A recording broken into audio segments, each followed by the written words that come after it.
Hello दोस्तों।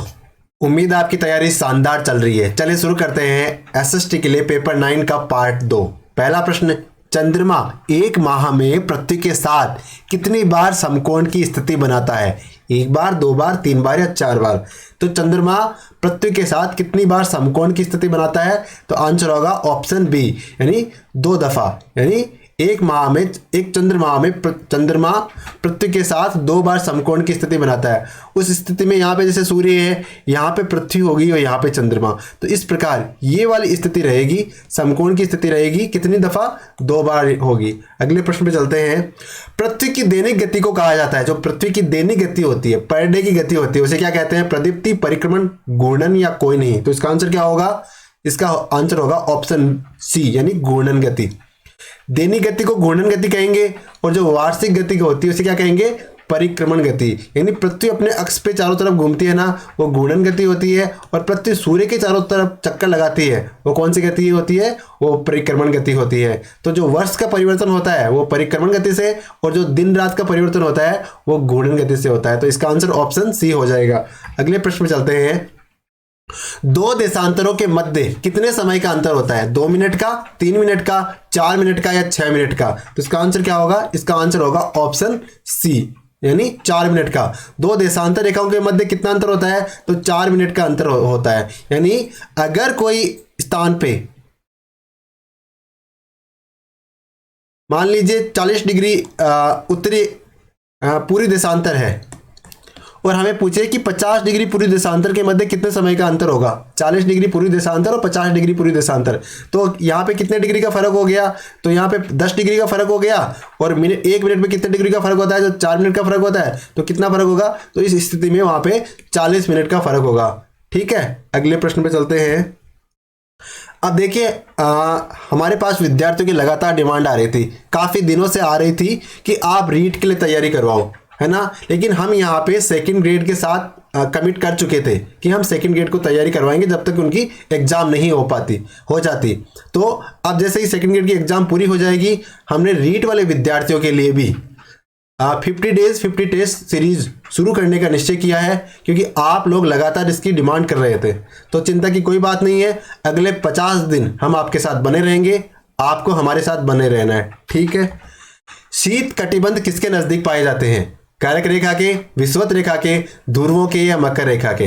तो जो शीत कटिबंध है ना, वो किसके नजदीक होते हैं? तो ऑब्वियसली वो किसके नजदीक होंगे? तो वो ध्रुव के नजदीक होंगे। तो ये देखिए, हमारे सामने पृथ्वी या ग्लोब का नक्शा आ गया है। तो यहाँ पे जो भूमध्य रेखा है, ठीक है, और सूर्य की स्थिति कर्क रेखा से भूमध्य रेखा के बीच में होती है, यानी सूर्य इधर इधर घूमता रहता है। और यहाँ पे सूर्य सीधा कभी भी नहीं चमकता है। तो यहाँ पे क्या होगी? ऑब्वियसली वहाँ भी यहाँ पे सर्दी होगी, और यहाँ दक्षिणी ध्रुव में भी सर्दी होगी। तो शीत कटिबंध कहाँ पे पाया जाएगा? तो ध्रुवों के पास पाया जाएगा। ध्रुव कहाँ पे है? ये यहाँ पे ध्रुव है, ठीक है ना। उत्तर और दक्षिण के पृथ्वी के जो कॉर्नर है वहां पे ध्रुव पाए जाते हैं। अगले प्रश्न पे चलते हैं।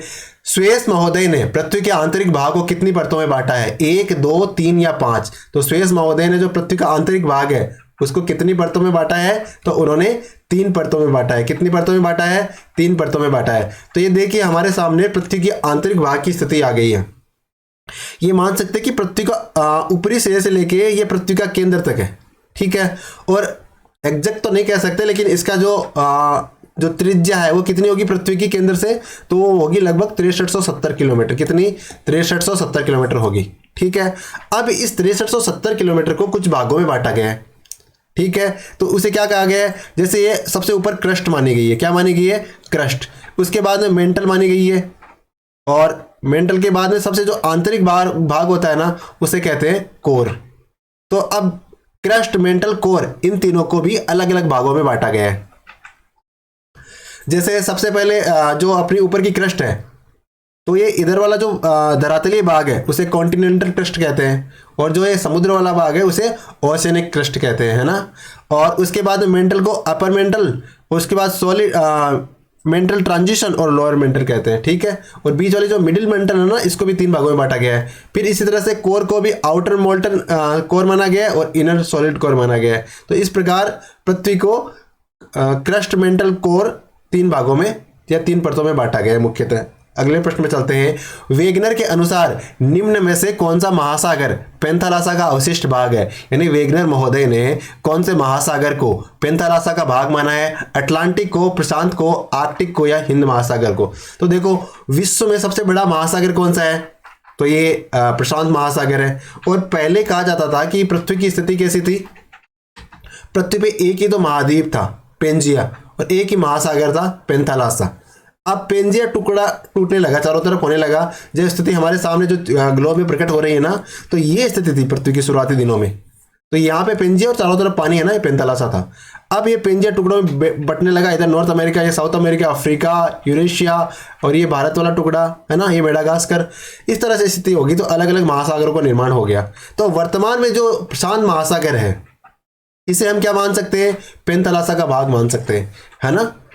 और ये पेंथालासा, इसका अवशेष क्या कह सकते हैं? 33 सागर भी इसी का अवशेष मान सकते हैं। और ये 33 सागर का अवशेष क्या मान सकते हैं? बाद में प्रशांत महासागर को मान सकते हैं। भूकंप में सर्वाधिक धरातलीय क्षति होती है, यानी भूकंप आता है तो इसमें अलग अलग प्रकार की तरंगे होती है, एल तरंगे, पी तरंगे, एस तरंगे, ठीक है। इनमें से सर्वाधिक धरातलीय क्षति किससे होती है? यानी जो जान माल का नुकसान होता है ना, वो किस तरंगों के कारण होता है? एल के कारण, पी के तरंग, एस के कारण या टी के कारण? तो इसका आंसर क्या होगा? इसका आंसर होगा एल तरंगे। देखो, एल तरंगे है ना, उनका वेग सबसे कम होता है। कितना होता है? 1.5 किलोमीटर से 3 किलोमीटर प्रति सेकंड के बीच होता है। और ये धरातल पे सबसे लास्ट में पहुंचती है, ऊपरी हिस्से में पहुंचती है। और इनका भ्रमण पथ उत्तल होता है, और ये सबसे ज्यादा विध्वंसक होती है, सबसे ज्यादा विनाशक होती है। यानी अगर बिल्डिंगों का नाश करती है ना, कौन सी तरंगे करती है? तो एल तरंगे करती है। कौन सी तरंगे? एल तरंगे करती है। अगले प्रश्न पे चलते हैं। फुकुशिमा डेची परमाणु संयंत्र कहाँ पे? एक परमाणु संयंत्र है, उसका नाम है फुकुशिमा डेची। वो कहाँ पे? इंडोनेशिया, चाइना, जापान या श्रीलंका? तो ये कहाँ पे है? तो ये है जापान में। कहाँ पे? फुकुशिमा डेची परमाणु संयंत्र जापान में। तो हमारे सामने ये जापान का मैप आ गया है, ठीक है। ये हमारा होक्काइडो द्वीप, ये होन्शु द्वीप, ये शिकोकू और ये क्यूशु द्वीप। चारों द्वीप तो आपको रट गए होंगे अब तक। अगर उत्तर से दक्षिण तक इनको सेट करना हो तो होक्काइडो, होन्शु, शिकोकू और क्यूशु। अब इधर जो ये वाला रशिया का पार्ट है, और ये नॉर्थ कोरिया, और ये साउथ कोरिया है, और इधर ये जापान है से। अब इस रशिया, नॉर्थ कोरिया और साउथ कोरिया और इधर जापान, इनके बीच में जो सागर है ना, उसे क्या कहते हैं? उसे हम क्या कहेंगे? जापान सागर। क्या कहेंगे? जापान सागर कहेंगे, ठीक है, समझ गए। अब नीचे जापान के जस्ट नीचे साउथर्न साइड में कौन सा है? ये फिलीपींस सागर है, ठीक है। और इसके ईस्टर्न साइड में यानी पूरे भाग में कौन सा है? तो नॉर्थ पैसिफिक ओशन है ना, उत्तरी प्रशांत महासागर है। इस प्रकार से जापान की जो स्थिति है ग्लोब के नक्शे में, उसको हमने देख लिया है। अगले प्रश्न पे चलते हैं। वायुमंडल में किस गैस का आयतन 0.93% है, यानी 1% से भी कम है थोड़ा सा? तो वो कौन सी है? नियोन, हीलियम, ऑर्गन या मीथेन? तो कौन सी गैस है वो है अपनी ऑर्गन गैस। यानी ये कितना है? ऑर्गन गैस का हिस्सा कितना है? तो 0.93% है, 0.93% कह सकते हैं इसे हम। और अगर गैसों का विस्तार देखें तो कितना किसका है? तो सबसे ज्यादा गैस कौन सी गैस पाई जाती है? तो वो नाइट्रोजन गैस है। कौन सी है? नाइट्रोजन। और उस कितना प्रतिशत है वो टोटल का? तो वो लगभग 79% के आसपास है।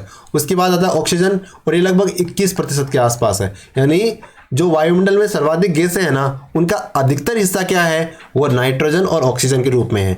और बाकी कुछ 1-2% बचता है, वो जितनी भी गैसें होती है वो सारे उनमें समाहित हो जाती है। तो उसके बाद जो तीसरे नंबर पे वो कौन सी है? ऑर्गन। और कितना हिस्सा बताया प्रश्न में भी हमारे? 0.93%। उसके बाद में कार्बन डाइऑक्साइड। कार्बन डाइऑक्साइड तो कुछ भी नहीं है ना, जिसके लिए इतना हो हल्ला हो रखा है। लेकिन इसका स्वभाव ऐसा, इसकी प्रकृति ऐसी है कि थोड़ा सा अगर बढ़ जाएगी तो ये वातावरण को काफी डैमेज कर सकती है। तो ये कितना हिस्सा है? 0.036, यानी 0.036। एक पॉइंट के बाद में एक जीरो आएगा, उसके बाद 36 आएगा। उसके बाद नियोन 0.002, उसके बाद हीलियम 0.005, उसके बाद क्रिप्टॉन 0.001%, फिर जिनॉन 0.4 दफा 0 और फिर 9, और हाइड्रोजन 4 बार 0 और 0.5, है ना। इस प्रकार ये गैसों का जो समीकरण कह सकते हैं एक तरीके से। अगर 100% गैसें हैं तो उसमें कौन सी का कितना हिस्सा है हमने देख लिया है। निम्न में से कौन सी गैस वायुमंडल की अस्थायी गैस है? यानी कौन सी गैस है जो वायुमंडल की अस्थायी गैस है? ऑर्गन, हीलियम, कार्बन डाइऑक्साइड या हाइड्रोजन? तो इनमें से जो कार्बन डाइऑक्साइड है ना, इसे अस्थायी गैस माना है। मदर ऑफ पर्ल क्लाउड किस मंडल पे दिखता है? यानी एक टर्म है मदर ऑफ पर्ल क्लाउड, ये कौन से मंडल पे दिखता है? समताप मंडल पे, क्षोभ मंडल पे, आयन मंडल पे, या कोई इनमें से कोई नहीं। तो इसका आंसर क्या होगा? इसका आंसर होगा ऑप्शन ए, यानी मदर ऑफ पर्ल क्लाउड कहाँ दिखता है? तो ये समताप मंडल पे दिखता है। अच्छा, होता क्या है ये मदर ऑफ पर्ल क्लाउड? तो देखो, कुछ बादल होते हैं और वो क्या करते हैं, बहुत ज्यादा ऊंचाई पे चले जाते हैं। और क्या होता है, occasionally are observe in the stratosphere, कहाँ पे? 20 से 30 किलोमीटर की हाइट पे, over the mountains of Norway, Scotland, Iceland and Alaska. These atmospheric waves cloud are known mother of pearl cloud because of their brilliant iridescent colours, यानी बहुत सारे चमकीले colour इनमें से होते हैं और बहुत दूर से बहुत खूबसूरत दिखते हैं। तो इन्हें क्या कहते हैं? मदर ऑफ पर्ल क्लाउड कहते हैं। अगले प्रश्न पे चलते हैं। निम्न में से किसका अल्बिडो सर्वाधिक है? यानी इनमें से किसका अल्बिडो सबसे ज्यादा है? ताजा हिम का, रेत का, नदी का या वन क्षेत्र का? तो इसका आंसर क्या होगा? अल्बिडो किसका सबसे ज्यादा होता है? तो वो जो ताजा हिम होती है ना, अभी वर्तमान में बर्फ गिरी हो, वहां पे अल्बिडो सर्वाधिक होता है, उनका अल्बिडो सर्वाधिक होता है। अल्बिडो होता क्या है? देखिए, सूर्य का प्रकाश पृथ्वी पे आता है ना। अब जो प्रकाश आता है विद्युत चुंबकीय विकिरण के रूप में, या यूं कहे इलेक्ट्रोमैग्नेटिक रेडिएशन के रूप में, इनको प्रतिबिंबित करने की जो शक्ति की माप होती है ना, उसी को अल्बिडो कहते हैं। हिंदी में इसे प्रकाशानुपात भी कहते हैं और इसका दूसरा नाम या पर्यायवाची धवलता भी कहते हैं। अगर कोई वस्तु अपने ऊपर पड़ने वाले प्रकाश को पूरी तरह वापस चमका देती है, यानी वापस डाइवर्ट कर देती है, तो उसका अल्बिडो 1% या प्रतिशत में 100% कहा जा सकता है। और सबसे कम अल्बिडो किसका होता है? सबसे ज्यादा तो कह दिया कि ताजा हिम का सबसे ज्यादा होता है, लेकिन जो कोयला होता है ना, उसका तो सिर्फ 4% ही होता है। कितना होता है? ओनली 4%, या 0.04 होता है। 0.04 को अगर मल्टीप्लाई करेंगे 100 से तो कितना होगा? 4% हो जाएगा। ठीक है, तो सबसे ज्यादा अल्बिडो किसका होता है? जो अभी अभी बर्फ गिरी है उसका सबसे ज्यादा अल्बिडो होता है। और सबसे कम तो नहीं कह सकते, लेकिन कोयले का बहुत कम है। ठीक है, कौन सी विधि में उष्मा का स्थानांतरण बिना किसी माध्यम से होता है? यानी वो कौन सी विधि है जिसमें जो उष्मा होती है उसका स्थानांतरण बिना कोई माध्यम के, मतलब उसको माध्यम की जरूरत ही नहीं और उष्मा का स्थानांतरण हो जाता है? विकिरण, संवहन, संचलन या कोई नहीं। तो इसका आंसर होगा जो विकिरण है ना, विकिरण विधि, उसके माध्यम से उष्मा का स्थानांतरण बिना किसी माध्यम से हो जाता है। क्योंकि जो सूर्य की जो किरणें पहुंचती है ना, वो विकिरण के माध्यम से तो पहुंचती है, और वो माध्यम थोड़ी होता है, वो तो सघन, विरल सारी जगह से आती है ना। तो इस प्रकार इसका आंसर क्या होगा? बिना किसी माध्यम के कौन से आ जाती है? विकिरण के माध्यम से, उसे माध्यम की आवश्यकता नहीं होती और उष्मा का संचरण पॉसिबल है। ब्लिजार्ड पौने चलती है साइबेरिया में, कनाडा में, अमेरिका में, इन सारी जगह। तो इसका आंसर है ऑप्शन डी। ब्लिजार्ड पौने क्या होती है? जो ठंडी पौने होती है ना, शुष्क ठंडी पौने, वो ब्लिजार्ड पौने होती है। तो साइबेरिया तो ठंडा इलाका है ही, यहाँ तो ब्लिजार्ड पौने चलेगी। कनाडा में टुंडा जैसी हालात है कई जगह, तो वहाँ भी चलेगी। और अमेरिका में भी ठंडी जगह है ना, ठंडे प्रदेश, वहाँ पे ब्लिजार्ड चलेगी। यानी ठंडी पौने वो क्या कहलाएगी? ब्लिजार्ड कहलाएगी। जैसे कई बार हिमाचल में बर्फ गिरती है, तो दिल्ली और राजस्थान, जयपुर में, यहाँ पे भी हमारे बर्फीली ठंडी हवाएं चलती है ना, वो क्या होती है? वो ब्लिजार्ड ही होती है। क्या होती है? ब्लिजार्ड होती है। और अब कुछ प्रमुख हवाएं हैं जो स्थानीय हवाएं, उनको देख लेते हैं कि वो कहाँ चलती है और उनकी प्रकृति क्या है। तो सबसे पहले लू है। लू कैसी है? गर्म है ना। इसके तो थपेड़े आप सभी ने खाए हैं। और ये कहाँ चलती है? तो भारत में, पाकिस्तान में, पश्चिम की तरफ से आती है मोस्टली लू, तो पाकिस्तान की तरफ से आती है। और हबूब गर्म हवा है और ये सूडान में चलती है। चिनूक गर्म हवा है और शुष्क भी है, रॉकी पर्वत में चलती है, यानी उत्तरी अमेरिका में। मिस्ट्रल ठंडी है और स्पेन, फ्रांस में चलती है। मिस्ट्रल कहाँ चलती है? स्पेन और फ्रांस में। और फ्रांस इस बार फुटबॉल वर्ल्ड कप के फाइनल में पहुंच चुका है। और हरमट्टन कहाँ चलती है? तो ये पश्चिमी अफ्रीका में हरमट्टन चलती है।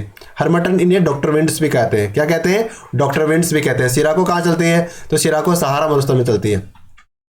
और ये सिमुन हवाएं, ये कहाँ चलती है? तो अरब मरुस्थल में चलती है। बोरा भर के कहाँ जाएंगे? बोरा भर के इटली जाएंगे। इटली खाएंगे, क्या खाएंगे? इडली डोसा खाएंगे। तो इस तरह से इसे कनेक्ट कर सकते हो। और देखो, हंगरी में भी बोरा चलती है ना। अगर आप भूखे हो तो क्या खाओगे? इडली खाओगे बोरा भर के। ब्लिजार्ड कहाँ चलती है? तो टुंड्रा प्रदेश में चलती है। लेवेंटर, ये स्पेन में चलती है। ब्रिकफिल्डर ऑस्ट्रेलिया में। फिर फ्राइजेम, ये ब्राजील में चलती है। फिर पापा कटे गए हो, मैक्सिको गए हो। फिर खमसीन कहाँ चलती है? खमसीन मिस्र में चलती है। खमसीन स्पेशली याद रखना, एग्जाम में आने की इसकी बहुत संभावना है। सोलानो कहाँ चलती है? सहारा में। और पुनाज इंडीज पर्वत पर, पुरगा साइबेरिया में। इस प्रकार ये प्रमुख प्रमुख आप जो स्थानीय पवन है हमने देख लिए। अगले प्रश्न पे चलते हैं। निम्न में से किस पवन को ताप लहरी भी कहते हैं, यानी कौन सी पवन है जिसे ताप लहरी भी कहते हैं? तो कौन सी पवन है वो? तो ऑब्वियसली कौन सी होगी? वो लू ही तो होगी। ताप लहरी लू को कहेंगे हम। निम्न में से संघनन के रूप में कौन से है? तुहिन, कुहासा, बादल, ये सारे।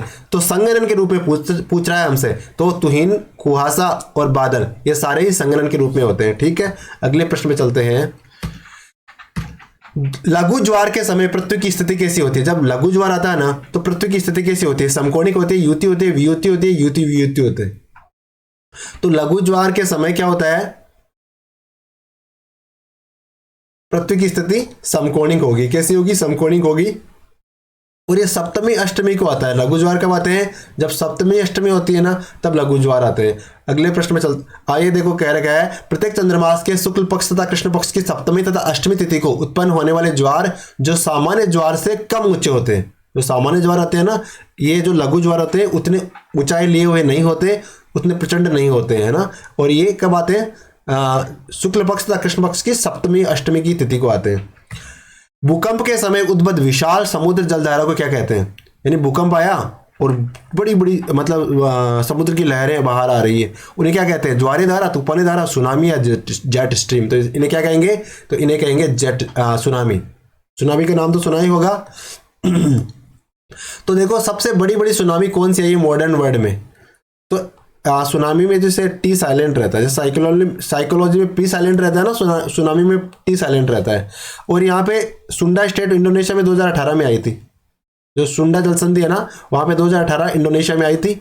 और ये पालू में आई थी 2018 में ही। पालू स्टेट है ना, वहाँ पे आई थी इंडोनेशिया में ये भी। और सबसे जो भयंकर सुनामी आई थी वो सेंडाई जापान में आई थी 2011 में, है ना। जापान और आसपास की कई सारी कंट्रीज में इनका प्रभाव देखा गया था। तो वो सुनामी विशाल समुद्री जलधारा का उद्भव। अगले प्रश्न में चलते हैं। भारत कौन से गोलार्ध पर स्थित है? भारत है ना, वो कौन से गोलार्ध पर स्थित है? दक्षिणी, उत्तरी, पूर्वी या पश्चिमी? तो इसका आंसर क्या होगा? इसका आंसर होगा ऑप्शन बी। अच्छा, कैसे होगा ये देख लेते हैं। मान लीजिए ये ग्लोब, ठीक है, ये भूमध्य रेखा, ठीक है, और ये ग्रीनविच रेखा। तो भारत की स्थिति कहाँ पे है? भारत यहीं पे तो है ना। तो इसका मतलब भारत उत्तरी गोलार्ध में है और पूर्वी देशांतर में है, यानी उत्तर पूर्वी में। वर्ल्ड के नक्शे में देखें तो भारत कहाँ पे है? उत्तर पूर्व में है। अगले प्रश्न में चलते हैं। भारत में निम्नलिखित राज्यों में से कौन से एक में देश के प्राचीनतम सेल समूह है? यानी भारत की प्राचीनतम चट्टानें किस राज्य में? इनमें से असम, बिहार, कर्नाटक या राजस्थान? तो कहाँ पे है? तो ये कर्नाटक राज्य में भारत की प्राचीनतम सेलें के निक्षेप देखे जा सकते हैं। कहाँ पे? कर्नाटक राज्य में। कास्ट इन इंडिया किताब है, कास्ट इन इंडिया, इनके लेखक कौन है? Doctor Hutton, doctor Ghurye, Kapadia या बिताई? तो इनका आंसर है ऑप्शन ए, जो डॉक्टर हट्टन है ना, क्या नाम है? Doctor Hutton. इन्होंने किताब लिखी है कास्ट इन इंडिया। किसने लिखी है? डॉक्टर हट्टन साहब ने। एक बाबा साहब अम्बेडकर साहब ने भी कास्ट इन इंडिया लिखी है। क्या लिखी है? Caste in India, mechanism, genesis and development. ये किताब किसने लिखी है? ये बाबा साहब अम्बेडकर ने भी लिखी है। और caste in India doctor Hutton ने भी लिखी है। ठीक है।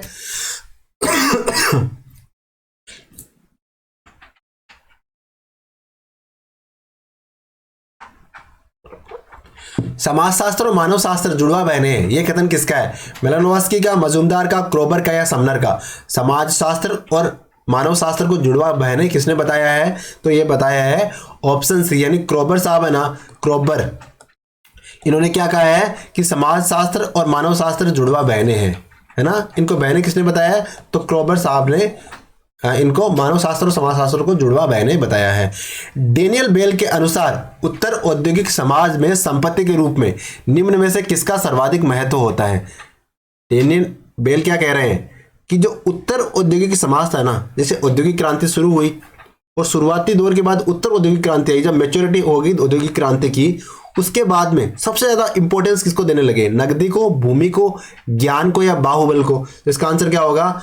जब औद्योगिक क्रांति मैच्योरिटी की स्टेज पर पहुंच चुकी थी तब ज्ञान को महत्व दिया जाने लगा। किसका? ज्ञान को महत्व दिया जाने लगा। अंडमान द्वीप समूह में रहते, यानी कौन सी जनजाति है जो अंडमान द्वीप समूह में रहती है? टोडा, गोंड, ओंगे या लेप्चा? तो इसका आंसर है ऑप्शन सी, जो ओंगे जनजाति है ना। कौन सी जनजाति है? ओंगे। ये कहाँ रहती है? अंडमान द्वीप समूह में रहती है।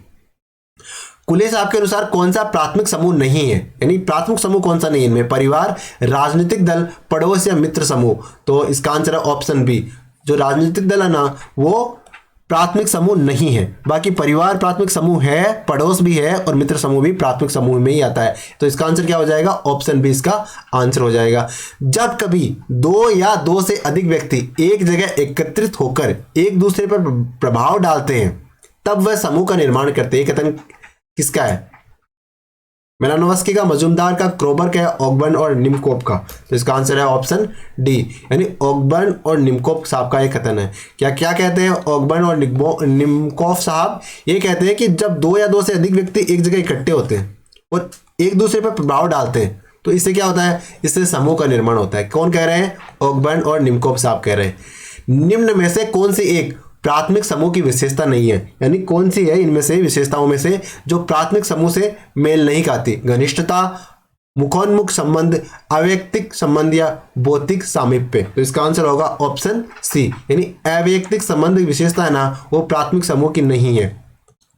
बाकी घनिष्ठता होती है, मुखोन्मुख संबंध भी होता है और भौतिक सामीप्य भी होता है, लेकिन अवैयक्तिक संबंध इसमें ये विशेषता प्राथमिक समूह की नहीं है। ठीक है ना। संदर्भ समूह व्यवहार में मूल तत्व है। संदर्भ समूह व्यवहार में मूल तत्व क्या है, ईर्ष्या है, सापेक्ष वंचन है, बाह्य समूह है या सदस्यता है। तो इसका आंसर होगा ऑप्शन बी, यानी सापेक्ष वंचन है वो संदर्भ समूह व्यवहार में मूल तत्व होता है। संदर्भ समूह व्यवहार में मूल तत्व सापेक्ष वंचन को माना गया है। वह अवलोकित परिणाम जो सामाजिक व्यवस्था के अनुकूलन और सामंजस्य बढ़ाते हैं, यानी सामाजिक व्यवस्था में अनुकूलन सामंजस्य बढ़ाने वाला कौन सा है, प्रकार्य है, गैर प्रकार्य, अकार्य है या कोई नहीं। तो इसका आंसर क्या होगा, ऑप्शन ए। तो जो प्रकार्य है ना वो सामाजिक व्यवस्था के अनुकूलन और सामंजस्य को बढ़ाते हैं। कौन, प्रकार्य सामाजिक व्यवस्था के अनुकूलन और सामंजस्य को बढ़ाने का काम करते हैं। शिक्षक, पत्नी, मां की भूमिकाओं के साथ संबंधित भूमिकाओं को क्या कहते हैं, बहु भूमिकाएं, भूमिका पुंज, भूमिकाएं या भूमिका ग्रहण। तो इसका आंसर क्या होगा, इसका आंसर होगा ऑप्शन बी, यानी एक व्यक्ति शिक्षक है, पत्नी है और मां है ना, इन सारी भूमिकाओं के संबंध को क्या कहेंगे, तो इनको क्या कहेंगे, भूमिका पुंज कहेंगे, है ना। कॉम्बिनेशन हो गया ना कई सारी भूमिकाओं का एक ही व्यक्ति के, तो वो भूमिका पुंज कहलाता है। ऑप्शन बी हो जाएगा। परिस्थिति पुंज किसने प्रतिपादित किया था, परिस्थिति पुंज कॉन्सेप्ट है वो किसने प्रतिपादित किया, मेलानोव्स्की ने, मजुमदार ने, रॉबर्ट मर्टन ने या समनर ने। तो परिस्थिति पुंज किसने प्रतिपादित किया, तो ये प्रतिपादित किया था रॉबर्ट मर्टन साहब ने। परिस्थिति पुंज किसने प्रतिपादित किया, रॉबर्ट मर्टन साहब है ना, इन्होंने परिस्थिति पुंज को जो कॉन्सेप्ट है उसको प्रतिपादित किया था। कार्ल मार्क्स ने सामाजिक परिवर्तन का मुख्य कारण क्या माना है, कार्ल मार्क्स साहब ने जो सोशल चेंज होते हैं उसका मुख्य कारण क्या माना है, यांत्रिक, आर्थिक, राजनीतिक या धार्मिक। तो कार्ल मार्क्स साहब आर्थिक कारण मानते हैं, सामाजिक परिवर्तन का मुख्य कारण क्या मानते हैं, आर्थिक। ठीक है ना। तो कार्ल मार्क्स साहब सामाजिक परिवर्तन का मुख्य कारण आर्थिक कारण को मानते हैं मुख्य कारण। सामाजिक परिवर्तन का मुख्य कारण क्या है, आर्थिक रूप से ही परिवर्तन संभव होता है। विलासी वर्ग की अवधारणा से जुड़े हैं, यानी कौन जो महोदय हैं वो विलासी वर्ग की अवधारणा से जुड़े हैं, मेलानोव्स्की, थर्स्टिन ब्लेविन, क्रोबर या समनर। तो इसका आंसर होगा ऑप्शन बी, थर्स्टिन वेबलिन। थर्स्टिन वेबलिन साहब है ना वो विलासी वर्ग की अवधारणा से जुड़े हुए हैं। कौन जुड़े हैं, थर्स्टिन वेबलिन साहब विलासी वर्ग की अवधारणा से जुड़े हुए हैं। सामाजिक उद्विकास का सिद्धांत किसने प्रतिपादित किया था, स्पेंसर ने, मजुमदार ने, क्रोबर ने या समनर ने। तो सामाजिक उद्विकास का सिद्धांत किसने प्रतिपादित किया, तो सामाजिक उद्विकास का सिद्धांत ऑप्शन ए स्पेंसर साहब ने प्रतिपादित किया था। किसने, स्पेंसर साहब ने सामाजिक उद्विकास का सिद्धांत प्रतिपादित किया था। तो ऑप्शन ए इसका आंसर सही हो जाएगा। लुईस मॉर्गन ने परिवार के उद्विकास को कितने स्तरों में विभाजित किया है, लुईस मॉर्गन साहब ने परिवार के उद्विकास को कितने स्तरों में विभाजित किया है, तो इन्होंने 4 स्तरों में विभाजित किया है परिवार के उद्विकास को। 5 स्तरों में, सॉरी, लुईस मॉर्गन साहब ने परिवार के उद्विकास को 5 स्तरों में विभाजित किया। कितने में, 5 स्तरों में विभाजित किया है लुईस मॉर्गन साहब ने परिवार के उद्विकास को। तो इसका आंसर ऑप्शन बी हो जाएगा। विकास का मापदंड कौन सा है, यानी इनमें से कौन सा है जो विकास का मापदंड है, स्वतंत्रता, जनसंख्या, कार्यक्षमता, ये सारे। तो इसका आंसर है ऑप्शन डी, यानी स्वतंत्रता भी है, जनसंख्या भी है और कार्य क्षमता भी है, ये सारे ही विकास के मापदंड में समाहित होते हैं। प्रगति वह है जो मानवीय सुख में वृद्धि करती है। ये कथन किसका है? यानी प्रगति किसे माना है? मानवीय सुख को। यानी अगर मानवीय सुख बढ़ेगा तो वो क्या होगी? वो प्रगति होगी। ये कौन मान रहे हैं? मेलानोव्स्की, मजूमदार, क्रोबर या वार्ड? तो इसका आंसर ऑप्शन डी, जो वार्ड साहब है ना, वो कहते हैं, वार्ड साहब क्या कहते हैं? वो कहते हैं कि अगर मानवीय सुख में वृद्धि होगी ना तभी हम तो प्रगति मानेंगे। कौन कह रहे हैं? ये कह रहे हैं वार्ड, ऑप्शन डी। अधोसंरचना और अधिसंरचना की अवधारणा से किसका संबंध है? यानी एक अवधारणा है अधोसंरचना, एक है अधिसंरचना। इसका संबंध किन जो विद्वान से है? मार्क्स, मजूमदार, क्रोबर या सबनर? तो इसका आंसर ऑप्शन है मार्क्स साहब से। किससे है? मार्क्स साहब से। किसका संबंध है? अधोसंरचना और अधिसंरचना की अवधारणा से। ठीक है। अभिजन परिभ्रमण का सिद्धांत किसने प्रतिपादित किया था? अभिजन परिभ्रमण का सिद्धांत किसने प्रतिपादित किया? मेलानोव्स्की, मजूमदार, क्रोबर या पेरेटो? तो अभिजन परिभ्रमण का सिद्धांत पेरेटो साहब ने प्रतिपादित किया। किसने? पेरेटो साहब ने अभिजन परिभ्रमण का सिद्धांत किसने प्रतिपादित किया था? पेरेटो साहब ने प्रतिपादित किया था। सबसे पहले औद्योगिक क्रांति कहाँ हुई? इंग्लैंड, जापान, रूस या अमेरिका? तो सबसे पहले औद्योगिक क्रांति कहाँ हुई थी? इंग्लैंड में हुई थी। यानी जो ब्रिटेन है ना, अंग्रेजों के ने सबसे पहले औद्योगिक क्रांति का सूत्रपात किया था। तो इसका आंसर ऑप्शन ए हो जाएगा, इंग्लैंड। जाति शब्द का प्रयोग प्रजाति के संदर्भ में किसने किया? मेलानोव्स्की, मजूमदार, क्रोबर या अबेडुबाय? तो इसका आंसर है ऑप्शन डी, जो अबेडुबाय है ना, इन्होंने जाति शब्द का प्रयोग प्रजाति के संदर्भ में किया है। यानी अभी डुबा देंगे, तो जाति का प्रयोग किस में कर रहे हैं? प्रजाति के लिए कर रहे हैं। ऐसे व्यक्तियों का समूह जिनकी समान सामाजिक परिस्थिति होती है क्या कहलाती है? जाति, वर्ग, वर्ण या व्यवसाय? यानी जिन लोगों की समान सामाजिक स्थिति होगी तो उनका समूह बनेगा, तो उसे क्या कहेंगे? उसे कहेंगे वर्ग। क्या कहेंगे? वर्ग कहेंगे। यानी अगर सामाजिक स्थिति समान है सभी लोगों की, इस प्रकार एक वर्ग बनेगा। क्या बनेगा? वर्ग बनेगा। History of caste in India, ये किताब है history of caste in India. इसके लेखक कौन है? केतकर, मजूमदार, क्रोबर या समनर? तो इसका आंसर ऑप्शन ए, जो केतकर साहब है, इन्होंने लिखी है क्या? History of caste in India, यानी भारत में जाति का इतिहास केतकर साहब ने लिखा है। किसने लिखा है? केतकर ने। ऐतिहासिक दृष्टिकोण से सामाजिक अध्ययन का आरंभ किस देश से हुआ था? सामाजिक अध्ययन का आरंभ कहाँ से माना गया? अमेरिका, भारत, चाइना या जापान? तो सामाजिक अध्ययन का प्रारंभ अमेरिका से माना गया है। कहाँ से माना गया है? अमेरिका से सामाजिक अध्ययन का प्रारंभ माना गया है। सामाजिक ज्ञान विषय का मुख्य केंद्र बिंदु क्या है? ऐतिहासिक संबंध, भौगोलिक, नागरिक या मानवीय? तो सामाजिक अध्ययन का मुख्य केंद्र बिंदु है मानवीय संबंध। क्या है? मानवीय संबंध है ना, वो सामाजिक अध्ययन सामाजिक ज्ञान विषय का सेंट्रल पॉइंट है। कौन सा? मानवीय संबंध। विभिन्न शिक्षा शास्त्रियों के अनुसार शिक्षण विधियां मुख्य रूप से विभक्त है। कई सारे शिक्षण शास्त्री हैं, वो शिक्षण विधियों को मुख्य रूप से कितने भागों में बांटते हैं? 2 भागों में, 3 भागों में, 4 में, 8 में, 16 में? तो इसका आंसर क्या होगा? इसका आंसर होगा ऑप्शन ए, यानी 2 भागों में बांटते हैं। शिक्षण विधियों को मुख्य रूप से कितने भागों में बांटा गया है? 2 भागों में बांटा गया है। समस्या समाधान विधि का विकास निम्न में से किसने किया था? समस्या समाधान विधि किसने खोजी थी? तो ये जॉन डेवी साहब ने। किसने? जॉन डेवी साहब ने समस्या समाधान विधि का विकास किया था। किसने किया था? समस्या समाधान विधि का विकास। तो जॉन डेवी साहब है ना, इन्होंने समस्या समाधान विधि का विकास किया था। अधिगम व शिक्षण का अंग नहीं है, यानी इनमें से क्या है जो अधिगम और शिक्षण का अंग नहीं है? सामाजिक, मनोवैज्ञानिक, आर्थिक या ये सभी? तो इसका आंसर होगा ऑप्शन सी, यानी अधिगम और शिक्षण का सामाजिक अंग होता है, मनोवैज्ञानिक भी होता है, लेकिन आर्थिक अंग नहीं होता इसका। ठीक है ना? तो आर्थिक अधिगम और शिक्षण से संबंधित नहीं है। भ्रमण को बालक की शिक्षा हेतु प्रमुख साधन किसने माना? यानी जो घूमना होता है, भ्रमण होता है, वो बालक की शिक्षा के लिए सबसे प्रमुख साधन है। ये किसने कहा है? पेस्टोलॉजी, रूसो या दोनों ने? तो इसका आंसर है ऑप्शन सी, यानी पेस्टोलॉजी ने भी कहा है कि भ्रमण करके बालक को सिखाना चाहिए, ये इसका प्रमुख साधन, सिखाने का प्रमुख साधन माना है भ्रमण को। और रूसो साहब ने भी कहा है कि जो भ्रमण है वो सिखाने का या शिक्षा का प्रमुख साधन है। अगले प्रश्न में चलते हैं। अनौपचारिक शिक्षण में अधिगम क्या होता है? सरल होता है, कठिन होता है, साधारण होता है, संयुक्त होता है? तो अनौपचारिक शिक्षण होगा तो उसमें अधिगम कैसा होगा? उसमें अधिगम होगा सरल। यानी औपचारिक रूप से सिखाना थोड़ा मुश्किल होता है, लेकिन अनौपचारिक रूप से सिखाना आसान होता है, वो सरल होता है। इसमें क्या आएगा? सरल होता है। शिक्षण सहायक सामग्री को प्रदर्शन के आधार पर कितने भागों में वर्गीकृत किया जा सकता है? जो शिक्षण सहायक सामग्री है उसको प्रदर्शन के आधार पर कितने भागों में बांटा जा सकता है? 2, 4, 6 या 8? तो शिक्षण सहायक सामग्री को प्रदर्शन के आधार पे 2 भागों में बांटा जा सकता है। कितने भागों में? 2 भागों में। निम्न में से विधा है? पुस्तक, रेखाचित्र, चलचित्र या प्रोजेक्टर? तो इनमें से विधा क्या है? तो जो रेखाचित्र होते हैं ना वो विधा है इनमें से। फ्लेनल पट किससे बना होता है? प्लाईवुड से, लकड़ी से, मोसेनेद बोर्ड से, या इन सभी से? तो फ्लेनल पट किससे बना होता है? तो ये प्लाईवुड से भी बनता है, लकड़ी से भी बनता है और मोसेनेद बोर्ड से भी बनता है। तो कैसा दिखता है फ्लेनल पट? तो ये देखो हमारे सामने इस प्रकार जो नोटिस बोर्ड जैसा दिखता है ना, जिसपे जो ऑल पिन लगा के इसे अटैच कर सकते हैं, वो क्या कहलाता है? वो फ्लेनल पट कहलाता है ना? क्या कहलाता है? फ्लेनल पट कहलाता है। अगले प्रश्न में चलते हैं।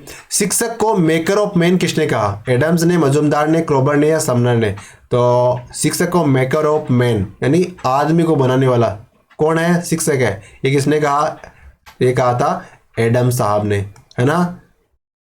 किसने कहा? एडम साहब ने। क्या कहा? शिक्षक को क्या कहा? मेकर ऑफ मैन यानी व्यक्ति को बनाने वाला होता है शिक्षक।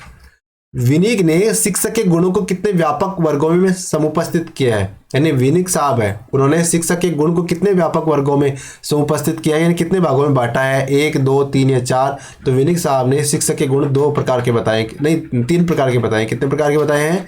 3 प्रकार के बताए। विनिग साहब ने शिक्षक के गुण को मोटे मोटे 3 प्रकार बताए हैं। NUEPA की स्थापना कब हुई थी? NUEPA की स्थापना 1962 में, 63 में, 64 में या 65 में? तो NUEPA की स्थापना कब हुई थी? तो ये हुई थी 1962 में, जब भारत चीन युद्ध हुआ था ना, उसी साल NUEPA की स्थापना हुई थी। तो देखो national university of educational planning and administration, इसका फुल फॉर्म है किसका? NUEPA का फुल फॉर्म क्या है? National university of education planning and administration. ठीक है, क्या बन गया? NUEPA was previously also known as National Institute of Educational Planning and Administration, यानी इसे पहले NIEPA के नाम से भी जाना जाता था। It was established by UNESCO and Asian Regional Center for Educational Planners, यानी इसकी स्थापना में किसका योगदान था? एक तो यूनेस्को का योगदान था, एक Asian regional centre for educational planners का योगदान था। और कब बनी थी? तो 1962 में बनी थी, जैसे प्रश्न में आया। और it later become Asian institute of educational planning and administration, तो उसके बाद में इसका नाम क्या चेंज कर दिया? बाद में Asian institute of educational planning and administration कर दिया। It was taken over by government, और बाद में ये पहले तो जो यूनेस्को और इन्होंने स्थापित किया था, लेकिन बाद में गवर्नमेंट ने इसे ले लिया और इसका नाम क्या कर दिया? National staff college for educational planners and administration कर दिया। और इसके बाद में इसका फिर से नाम चेंज कर दिया। क्या नाम कर दिया? National institute of educational planning and administration. और इसके बाद में ये भी है ना NIEPA, ये भी इसकी तरह NUEPA की तरह क्या बन गई? एक यूनिवर्सिटी बन गई। तो वर्तमान में इस संस्था का नाम क्या है? तो वो है NIEPA। क्या है? NIEPA। और क्या बनता है NIEPA से? National institute of educational planning and administration. ठीक है, क्या बनता है? National institute of education planning and administration बनता है। अगले प्रश्न में चलते हैं। कैशवेल और कैम्पवेल ने कितने प्रकार की इकाइयां बताई है? यानी 2 साहब है, एक का नाम है कैशवेल, एक का नाम है कैम्पवेल। उन्होंने इकाइयों के कितने प्रकार बताए हैं? 2 प्रकार, 3 प्रकार, 4 प्रकार या 5 प्रकार? तो इन्होंने इकाइयों के 2 प्रकार बताए। कितने प्रकार बताए हैं? 2 प्रकार बताए हैं। जब निकट भविष्य में, अब देखो स्थिति को समझना है हमें, जब निकट भविष्य में युद्ध का भय, कीमतों में वृद्धि तथा वस्तुओं की दुर्लभता की प्रत्याशा प्रबल हो, तो लोग क्या करते हैं? कहने का तात्पर्य क्या है? लोगों को लगता है कि जल्द ही युद्ध छिड़ने वाला है, युद्ध होने वाला है ना? इससे क्या होगा? सामान के मूल्य में वृद्धि हो जाएगी, ऐसा लगता है। या फिर ऐसा लगता है कि वस्तु एक कल को मिलेगी ही नहीं, कुछ वस्तु एक कल को नहीं मिलेगी, खत्म हो जाएगी। तो इससे क्या होगा, इस तरह से स्थिति उत्पन्न होती है तो क्या करते हैं लोग, वस्तु का निग्रह करते हैं, वस्तु का व्यापार करते हैं, वस्तु का सीमित उपयोग करते हैं या वस्तु का संग्रह करते हैं। तो ऐसी स्थिति में क्या करते हैं लोग, वस्तुओं का संग्रह करते हैं। बिल्कुल करेंगे ना, यानी युद्ध हो रहा हो तो क्या करेंगे आप, खाने पीने की वस्तु का स्टॉक कर लोगे ना, तो इसे क्या कहेंगे, संग्रह करेंगे। अगर आपको लगता है कि भाई कल किसी चीज़ की रेट बहुत ज़्यादा बढ़ जाएगी, जैसे आपको लगता है कि गोल्ड की रेट बहुत ज़्यादा जल्दी बढ़ने वाली, जैसे वर्तमान में मान के चलते हैं कि 1 तोला या 10 ग्राम गोल्ड की रेट क्या है, 50,000 रुपये, ठीक है। अब आपको ऐसी खबर लगती है कि इंटरनेशनल मार्केट में स्थितियाँ ऐसी उत्पन्न हो गई है कि गोल्ड की रेट है ना अगले 2-3 महीनों में ही 1 लाख रुपए चली जाएगी। अब आपको ये इन्फॉर्मेशन मिलेगी, आप भागोगे और गोल्ड खरीदोगे, नहीं खरीदोगे तो इससे क्या होगा, इससे वस्तु का संग्रह हो गया ना। तो ऐसी स्थिति में क्या होगा, इसी प्रकार अगर वस्तु कल को ये कहेंगे कि ये वस्तु मिलेगी ही नहीं कल को, तो भी लोग उस वस्तु को खरीदेंगे, संग्रह करने लग जाएंगे उस वस्तु का। तो इस प्रकार क्या होगा, वस्तु का संग्रह शुरू हो जाएगा। अगले प्रश्न पे चलते हैं। निगम लाभों और लाभांश भुगतान के बीच जितना अंतराल होगा उतनी ही उपभोग प्रवृत्ति कम होगी। क्या कह रहा है, कहने का तात्पर्य क्या होता है, निगम लाभ क्या होते हैं, जैसे बड़ी कंपनीज होती है ना, इनको क्या कहते हैं, इनको निगम कहते हैं। बड़ी कंपनीज निगम कहते हैं, जो सरकारी उपक्रम उन्हें निगम कहते हैं। आप खुद का व्यापार करते हो है ना, उसमें आपको प्रॉफिट होता है तो वो आप उसे क्या कहोगे, आप लाभ कहोगे, ठीक है। आप कहीं नौकरी करते हो, आपको जो पैसे मिलते हैं उसके बदले उसे आप वेतन कहते हो, ठीक है। लेकिन कंपनी का एक निश्चित मालिक नहीं होता, कंपनी में बहुत सारे लोगों का पैसा जुड़ा होता है, बहुत सारे लोगों का पैसा लगा होता है। तो ऑब्वियसली बात है, अगर उस कंपनी को लाभ होगा तो एक व्यक्ति को तो लाभ मिलेगा नहीं, लाभ में से हिस्सा मिलेगा, उसे क्या कहेंगे, लाभांश कहेंगे। क्या कहेंगे, लाभांश कहेंगे। तो इसमें क्या होता है, कंपनी जितना लाभ होता है वो सारा लाभ अपने जो इन्वेस्टर्स है उनको नहीं बांटती। वो क्या करती है, जैसे मान लीजिए कंपनी को 1,000 रुपये का लाभ हुआ तो कंपनी सारा पैसा जितने भी इन्वेस्टर्स हैं उनको नहीं बांटेगी। वो क्या करेगी, जैसे 1,000 रुपये लाभ हुआ तो वो क्या करेगी, जैसे मान लीजिए 500 रुपये मतलब जो उसके इन्वेस्टर्स हैं उनमें बांट दिया और 500 रुपये कंपनी के पास ही पड़े हैं, वो बाकी काम में उपयोग आ जाएंगे। तो ये 500 रुपये बांटे ना, तो ये क्या कहलाएगा, ये लाभांश कहलाएगा। यानी लाभ का वो हिस्सा जो कंपनी ने अपने इन्वेस्टर्स को बांट दिया, जो शेयर होल्डर्स हैं उनमें बांट दिया, तो वो क्या कहलाएगा, वो लाभांश कहलाएगा, ठीक है। अब यहाँ पे क्या कह रहा है कि अगर लाभ कंपनी के जितने भी हुए वो तो एक बात होगी और कंपनी ने जितने बांटे वो दूसरी बात होगी। अब इनका अंतर क्या होगा कि उपभोग प्रवृत्ति कम होगी, इनका अंतर ज्यादा होगा। जैसे 1,000 रुपये लाभ हुआ और कंपनी 500 रुपये बांट रही है, और 1,000 रुपये लाभ हुआ और कंपनी 200 रुपये बांट रही है, और 1,000 रुपये लाभ हुआ और कंपनी 700 रुपये बांट रही है। अब यहाँ पे समझने वाली बात यहाँ है, ये है कि उपभोग प्रवृत्ति कब होगी। तो उपभोग करना यानी आप चीजें मार्केट में जाओगे, कम उपयोग कब करोगे, कब कम चीजें खरीदोगे, जब आपके पास में कम पैसा होगा। और कम पैसा कब होगा, जब कंपनी आपको कम लाभांश देगी, है ना। तो जैसे मान लीजिए 1,000 रुपये का लाभ हुआ था और आपको 500 रुपये दिए, अब दूसरी बार 1,000 रुपये का लाभ हुआ और आप कंपनी ने आपको 200 रुपये दिए, तो आपकी जेब में खर्च करने के लिए कितने रुपए आए, 200 रुपये आए। तो अब आप 200 रुपये खर्च कर पाओगे ना, तो उससे क्या होगा, उपभोग प्रवृत्ति आपकी कम होगी ना। लेकिन अगर कंपनी 1,000 रुपये का लाभ होता है और आपको 700 रुपये दे रही है, ठीक है, लाभांश के तौर पे, तो अब आपके पास जेब में कितने रुपए है, अब 700 रुपये है। तो अब आप ज्यादा खर्च कर पाओगे ना, पहले 200 थे तो अब 200 रुपये खर्च कर पाते, अब 700। तो आपकी उपभोग प्रवृत्ति कम किस में होगी, अगर लाभांश और जो लाभ है उनका अंतराल अधिक होगा। नहीं, लाभांश और लाभ का अंतराल अधिक होगा ना। देखो यहाँ पे 200 रुपये दिए और यहाँ पे 1,000 रुपये का लाभ हुआ था कंपनी को, उस परिस्थिति में कंपनी ने 800 रुपये रिटर्न कर लिए, तो आपकी उपभोग प्रवृत्ति कम हो गई। तो इसका आंसर क्या होगा, इसका आंसर होगा ऑप्शन ए, यानी लाभांश और लाभ के बीच में अंतराल जितना ज्यादा होगा आपकी उपभोग प्रवृत्ति उतनी ही कम होगी, ठीक है। तो इसका आंसर ऑप्शन ए हो जाएगा। अगला प्रश्न है, मुद्रास्फीति जो बढ़ी हुई मौद्रिक व्यय के कारण होती है, उस प्रकार की मुद्रास्फीति को क्या कहते हैं, लागत प्रेरित, मांग प्रेरित, स्थिर या कोई नहीं। अब यहाँ ये बात भी समझने लायक है।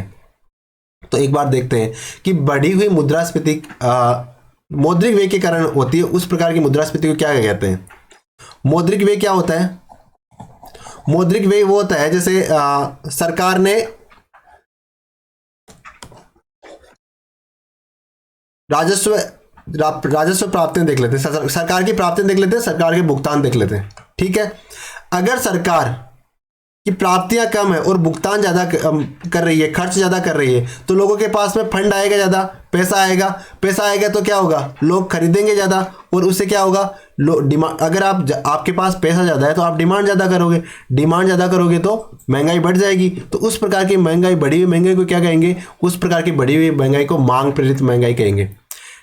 अब लागत प्रेरित महंगाई क्या होती है? लागत प्रेरित महंगाई वो होती है कि वस्तु के जो कच्चे माल की या वस्तु को बनाने की कीमत में वृद्धि होगी, उस कारण अगर चीजें महंगी हो रही है, वो लागत प्रेरित।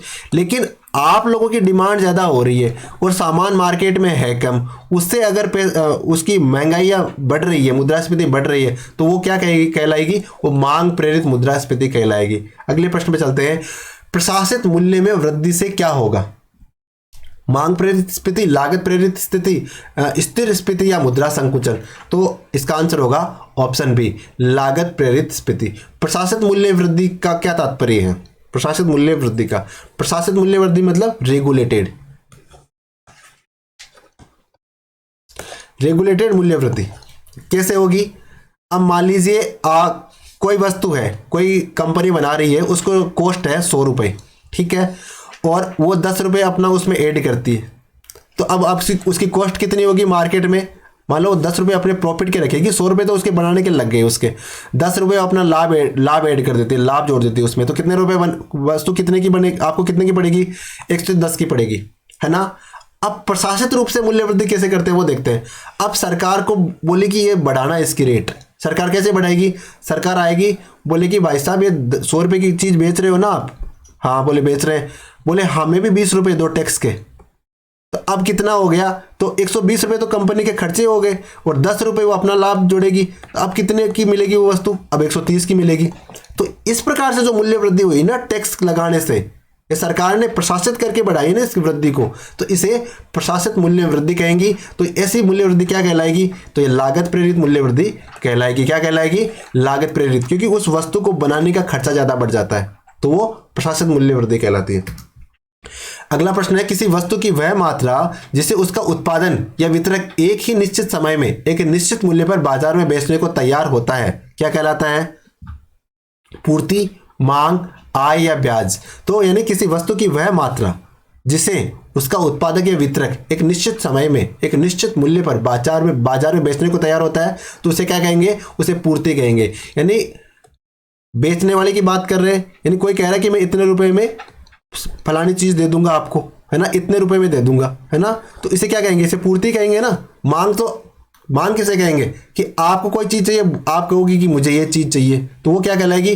वो मांग कहलाएगी। लेकिन पूर्ति किसे कहेंगे? किसी वस्तु की वह मात्रा जो उत्पादन या वितरक एक निश्चित समय में निश्चित मूल्य पर बाजार में बेचने को तैयार होता है, उसे क्या कहेंगे? हम उसे पूर्ति कहेंगे। मध्यिका को कहा जाता है, मध्यिका क्या है? बहुलक है, औसत है, समूहीकरण है, स्थिति संबंधी मानदंड है। तो इसका आंसर क्या होगा? इसका आंसर होगा ऑप्शन डी। मध्यिका क्या होगी? स्थिति संबंधी माध्य। अच्छा, मध्यिका होती क्या है? अब क्यों स्थिति संबंधी माध्य, ये भी देख लेते हैं। 2 मिनट लगेंगे, आधा मिनट लगेगा, 2 मिनट नहीं लगेंगे।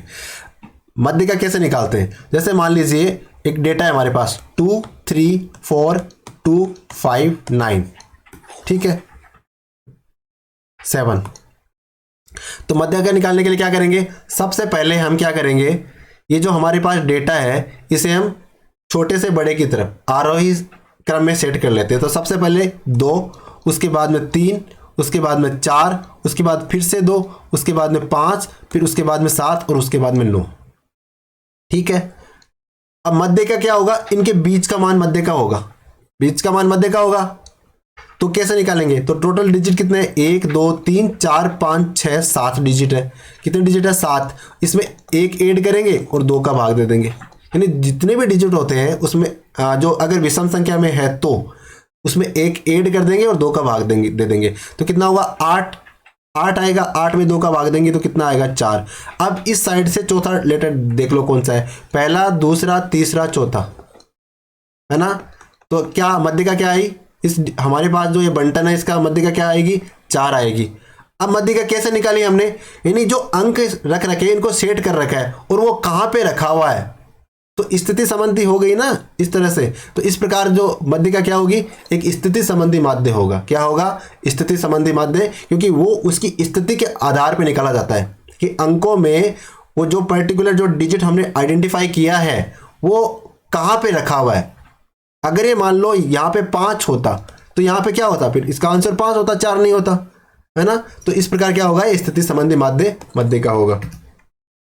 घाटे को सकल घरेलू उत्पाद के प्रतिशत के रूप में व्यक्त किया जाता है। कौन सा घाटा होता है जो सकल घरेलू उत्पाद के प्रतिशत के रूप में व्यक्त किया जाता है, मुद्रीकृत वित्तीय राजकोषीय बजट। तो इसका आंसर है ऑप्शन सी, राजकोषीय घाटा होता है उसे किस रूप में प्रकट किया जाता है, उसे जीडीपी के प्रतिशत के रूप में व्यक्त किया जाता है। और जो 2021-22 का जो राजकोषीय घाटा था वो कितना था, 6.8% था। और अभी जो बजट सरकार ने पेश किया था, भारत का वार्षिक बजट फरवरी के महीने में, उसमें जो राजकोषीय घाटा बताया है वो कितना बताया है, 6.4%। कितना है, 6.4%। 2021-22 के अनुसार 6.8%। और बजट 2022-23 के अनुसार, बजट 22-23 के अनुसार 6.4% राजकोषीय घाटा है। अगले प्रश्न में चलते हैं।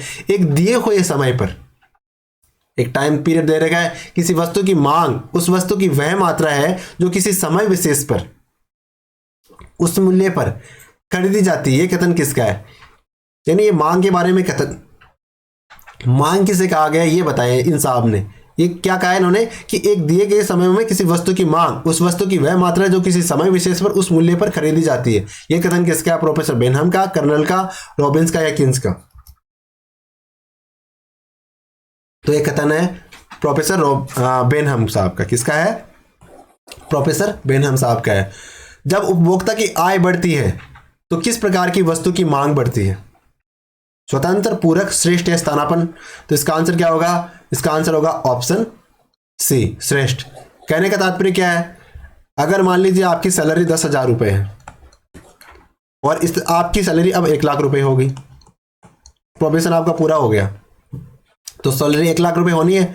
अब 1 लाख रुपए आपकी सैलरी हो गई तो पहले मान लीजिए आप किसका, कोई भी चाइनीज कंपनी मान लो रेडमी का फोन खरीदते थे, अब आप किसका फोन खरीदोगे, 1 लाख रुपए की सैलरी होगी तो आप एप्पल का फोन खरीदोगे ना, यानी आप श्रेष्ठ वस्तु खरीदोगे जब आप इनकी इनकम बढ़ जाएगी। बिल्कुल सही बात है ना। तो इसका आंसर क्या हो जाएगा, ऑप्शन सी हो जाएगा।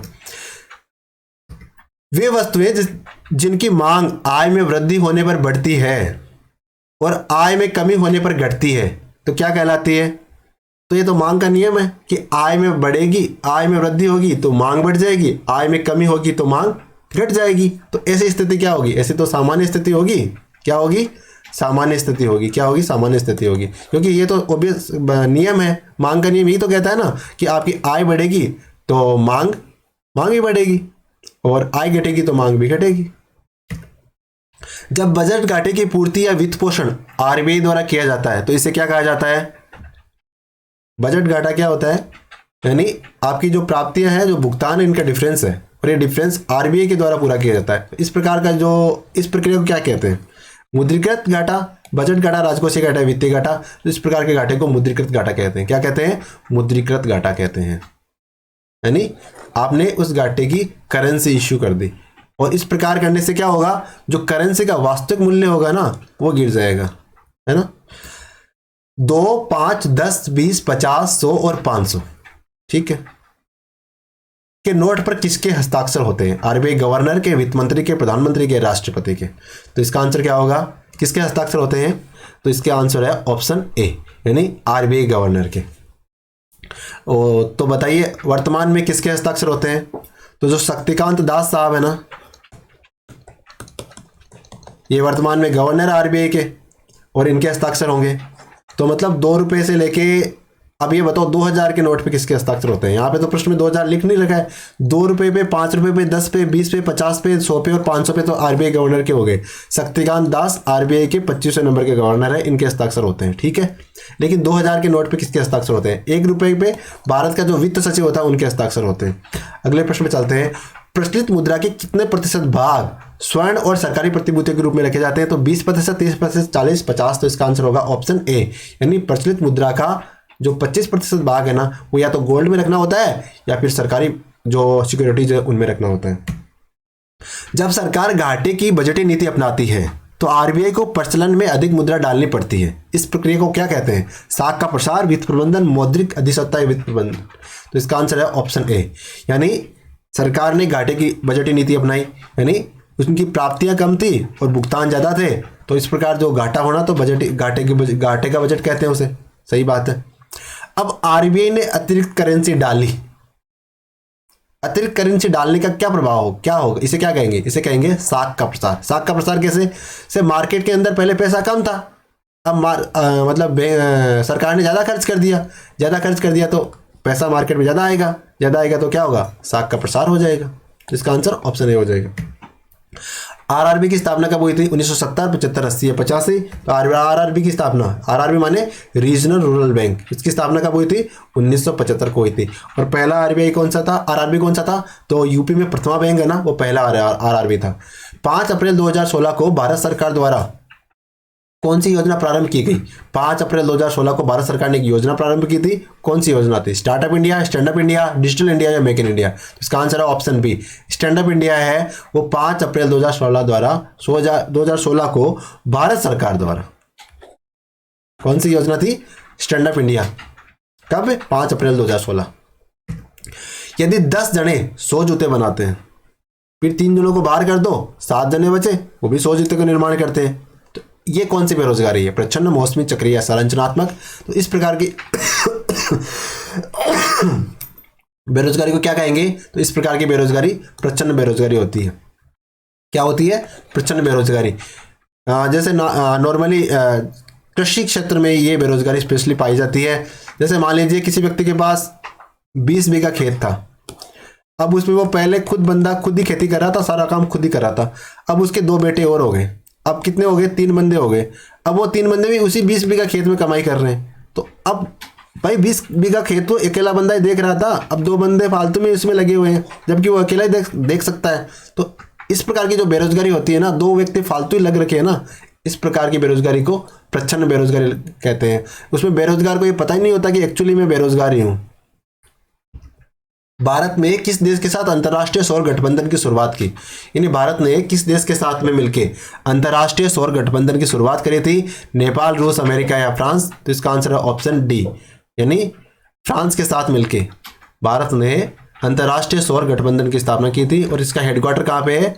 गुड़गांव हरियाणा में है। ठीक है ना, क्योंकि मोदी साहब ने और फ्रांस के राष्ट्रपति कौन है? मैक्रो साहब, इन्होंने मिलकर, क्योंकि मैक्रो के साथ मोदी की बढ़िया पटती है, तो इन्होंने अंतर्राष्ट्रीय सौर गठबंधन की स्थापना कर ली और वर्तमान में 100 से भी ज़्यादा देश इसके सदस्य बन चुके हैं। इस प्रकार हमने ये कंप्लीट कर लिया है पेपर। उम्मीद है आपको हमारी ये सीरीज पसंद आ रही है।